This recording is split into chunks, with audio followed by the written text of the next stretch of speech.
Hey, this is Harry from Spurs to be back with another video. It's a late match review, sorry guys, but this morning's been a bit of a mess.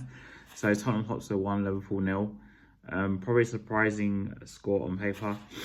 All things considered, of course, Liverpool top of the league and Spurs are sitting in 12. But let's go through the pre-match stuff. Of course, Liverpool made 4 changes. Jota started up front for them, and that meant that Gakpo went out wide onto the left and Salah went into the middle. Curtis Jones played in the 10 for them, so I had McAllister, Jones and Gravenberch. And surprisingly, Slot made 3 changes to his back 4. Kwanzaa, Shimikas and Conor Bradley started instead of Robertson, Trent and Konate. And you could tell it did have some effect on the game. Spurs started with Bergvall in the 10, Kulusevski on the right yesterday, which is probably the notable start, at least when the game started. That was kind of the notable thing, I thought. Later in the game, Bentancur had a really bad injury. I'm not sure what it was, but I wish him obviously the best. There's still not been news about what actually happened. Whether it's good or bad, I don't know. But Bentancur came off on a stretcher and Johnson came on, which moved Kulusevski into midfield. And like I said, it was just a 1-0 game, so it's quite hard for me to sit here and say there were tons of chances because the first half was quite boring. It wasn't that great. Maybe because I thought Liverpool came to Spurs to play for the draw, which is fair enough. I mean, we've got to go to Anfield in like a month, so at Anfield is a totally different game, which is why I kind of not getting ahead of myself with a 1-0 win. If we had like 2 or 3 goals up here and we won 2 or 3-0, even 2 anyway, even 2, I don't know if that would be enough, but 2 or 3-0, then I'd be a bit more, enthusiastic about it. But 1-0, like I said, I think Liverpool came and they kind of played for the draw.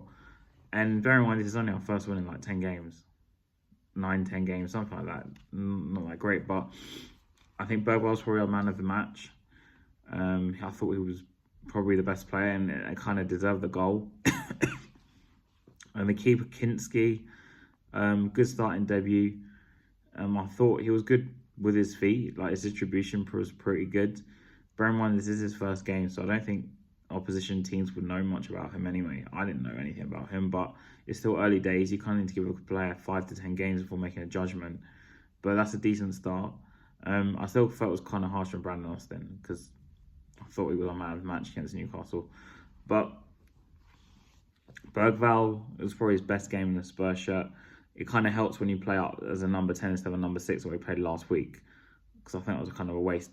And also Bentancur coming off as a blow to us. Bissouma had his customary Wonga game in 3, I thought, because the past few games have been pretty poor. This one, I mean, we're just not consistent. And it's like, it's really quite frustrating, actually. Spence, probably one of the best players this month, or 2 months, maybe. Played on the left, and he was probably really good again. Porro was ish. The centre halves, Gray, Dragusin. I thought Dragusin had a good game, actually.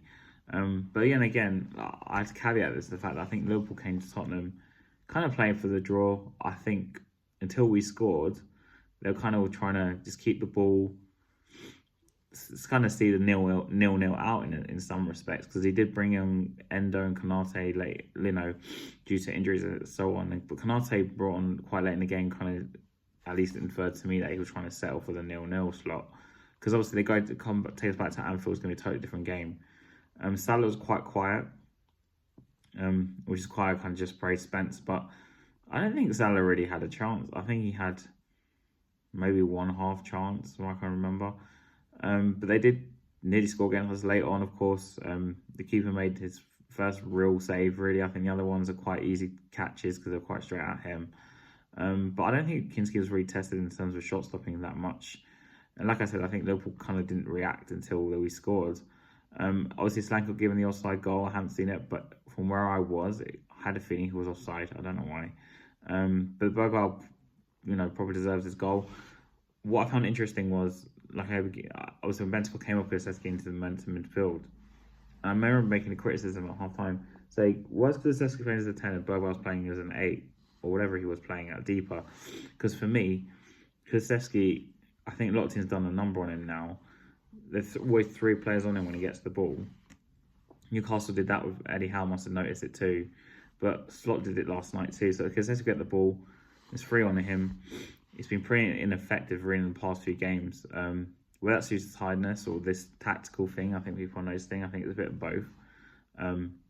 But yeah, I think Bergvall was way better playing as a 10 than he was playing in the other positions. We stuck him around the past month, like since he's been here, which is no surprise because that's where he was playing when he was playing his previous club. But it's just one game.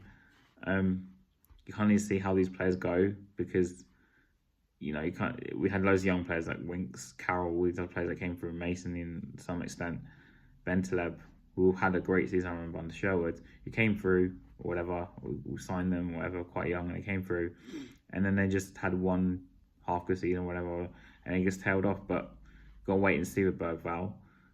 That's the first game, like I said, I kind of felt like I was not impressed with him, but I thought he did play really well. But like I said, it kind of helped when he was playing further up the pitch. When in the second half, Bergvall was the highest of midfielders, so naturally I thought he was going to do better anyway. But it seemed to me a bit of a waste when he played with number 6 the other week. I thought it was really stupid.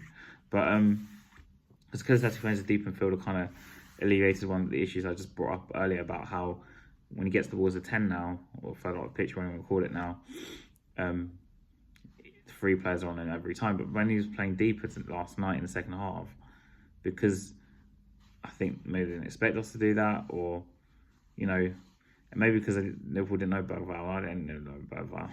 I didn't know what to expect from the kid. But I thought he was good. Like I said, but again, it's early days. So, yeah. But yeah, 1-0. We take something to Anfield.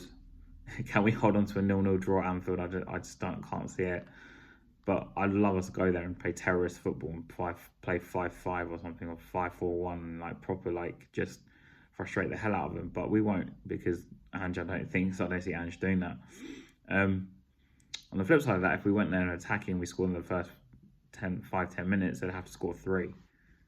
But it's Anfield, and we tend to not do well there. I think the last one at Anfield was in 2010, 2011. So we're talking like 13, 14 years ago. Very long time ago. And we tend to just lose games at Anfield. Even, last year we lost, was it 4-3? So, yeah, I'm confident of us going out to Anfield, and from previous evidence, no. We'd have to completely change the way we play. So, yeah. At least we've got something going to Anfield.